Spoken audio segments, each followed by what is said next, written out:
Welcome to Hello Therapy, a podcast to help you take charge of your mental health through evidence-based psychological tips and tools straight from the therapy room so that you can live life better.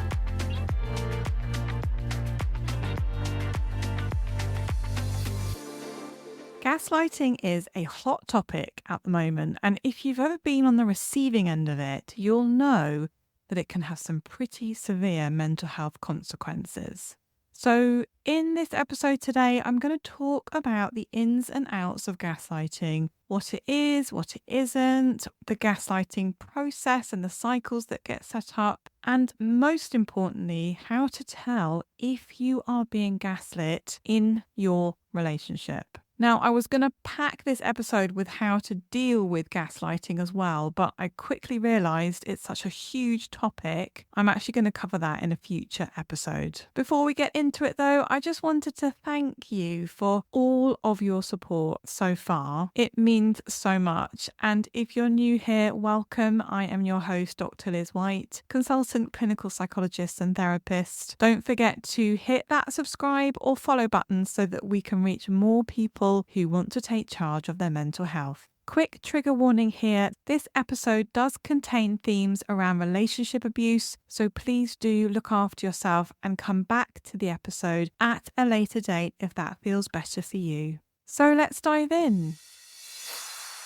When you Google gaslighting, it comes back with, wait for it, 41 billion search results. And in fact, in 2022, the online dictionary Merriam-Webster crowned the term gaslighting their word of the year on account of a massive increase in searches online for the term. I think the increase was something like 1,700%. But interestingly, when you put the term gaslighting into Google Scholar, which for those of you who don't know is a search engine for research papers and studies, there are a lot fewer results. Now, although gaslighting has been talked about in theoretical terms for decades, the research around gaslighting is still in its infancy. Now, gaslighting can take many different forms. So you can have gaslighting in a romantic relationship, which is what gets talked about the most and is the most researched. And it's particularly researched in the intimate partner violence domain. But you can also get gaslighting in the workplace. You can get parental gaslighting, gaslighting in friendships. And a relatively new topic getting talked about now is medical gaslighting, which is when a healthcare provider or a doctor inappropriately dismisses someone's concerns or primarily says that it's psychological in nature rather than physical. Now, finally, another topic that's talked about a lot on social media is self-gaslighting. You may have heard that term before. Now, there is some debate about whether self-gaslighting actually even exists, with some psychologists expressing their concerns that it's become a pop psychology term that is getting misused. Personally, I think that when people talk about self-gaslighting, they're actually talking about self-criticism, they're talking about self-doubt and questioning and invalidating their own experience. Again, it's an interesting area, and it would be interesting to see how that area of research develops over time.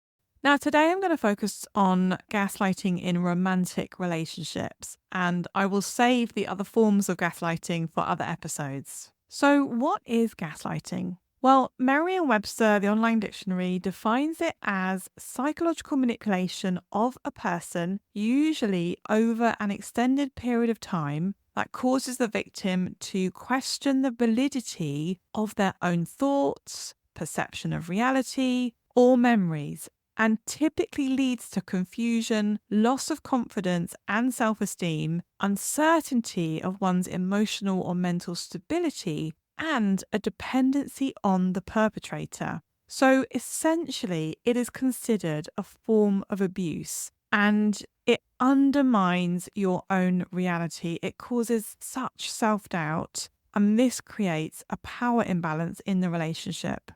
And it often gets talked about in the narcissism literature, whereby there tends to be an association between whether someone displays narcissistic traits and the deployment of gaslighting tactics. Now, being on the receiving end of gaslighting can be emotionally and psychologically devastating. Over time, and as the relationship progresses, at the extreme end, you completely lose trust in yourself. Your sense of self becomes diminished, and you may feel like an absolute shell of the person that you used to be. And therefore, you become dependent on your partner. So it clearly has a negative impact on your mental health. And so it is really important to identify if you are being gaslit in your relationship. So, how can you tell if you are being gaslit in your romantic relationship?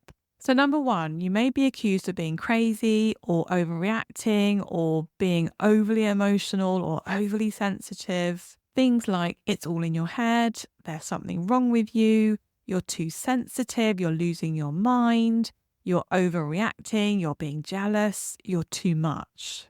And let's just get a sense check here. So let's compare the statement, you're overreacting, with a statement that's much more respectful and supportive. So, for example, instead of you're overreacting, somebody could say, I can see that this is something that's really important to you. Number two is that you might experience insults or name calling or demeaning comments. So, being called dumb or stupid, all designed to undermine your sense of reality and a sense of yourself, to essentially make you feel bad about yourself. And I think this is particularly difficult if you already have a sense of not being good enough or low self-esteem. And if this is something that you experience, then check out episode 2 and episode 1, where I talk about overcoming the not good enough narrative. And also in episode 2, I talk about signs that you might have low self-esteem. So another sign that you might be in a relationship where you're being gaslit is that it's quite common for gaslighters to say things like, you're remembering that wrong, that didn't happen, or there's something wrong with your memory. Again, all of that is designed to cause doubt in your own perception of events. You end up thinking, oh, have I remembered that right? Or maybe that didn't happen as I remember it. Now, the next sign that you may be in this type of relationship is that because the gaslighter has constructed a particular narrative about things that have happened and created doubt in your own perception, this creates significant confusion for you. And an article in Forbes Health describes this as the twilight effect. So, feeling like situations aren't quite real or are unreal. So if you tend to feel like things are unreal, that might be a sign that someone is gaslighting you.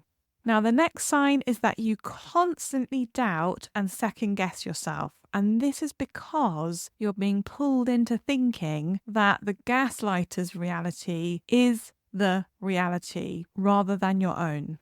You may also experience something called turning the tables, where if you happen to confront the gaslighter about their behavior towards you, they turn the tables, i.e., they turn it around on you and start talking about perceived bad behavior or thing that you have done or said instead. And that has the effect of kind of like muddying the waters, which then creates confusion, and that just reinforces that self-doubt. So an example of this is, I don't know, maybe you suspect that your partner is cheating. So, you question them about where they were last night. And instead of directly answering you, they may sort of bring in the fact that you were half an hour late the other night, or you didn't message back when you were out with your friends last week. And so the conversation or the argument becomes about what you've done rather than going back to, actually, I've got a real concern that you might be cheating on me. Another sign is that you might get blamed for things a lot, and you may find yourself saying sorry a lot in the relationship.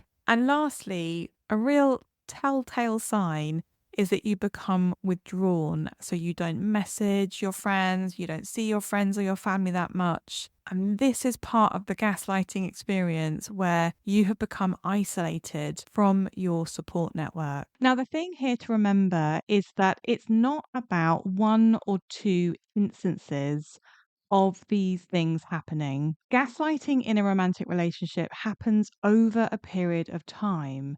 So it's much more about whether there is a pattern to this behavior in the relationship. So let's think about the process of what happens in a relationship with a gaslighter. And there's some really interesting qualitative research where the researchers interviewed 65 people who had experienced gaslighting in their romantic relationships. And they came up with something called the gaslighting experience in romantic relationships model. And that's to help understand what it is that happens in these types of relationships. So I'm going to pull out some key themes that are important to know if you suspect that you may be in this type of relationship. So they identified 3 key stages to the gaslighting experience: the start of the relationship, stage 1, the gaslighting cycle, stage 2, and the last stage is what they called insight and recovery. So stage 1, or the start of the relationship, is characterized very much by love bombing. So I think in the research, they talked about how the majority of the participants experience love bombing.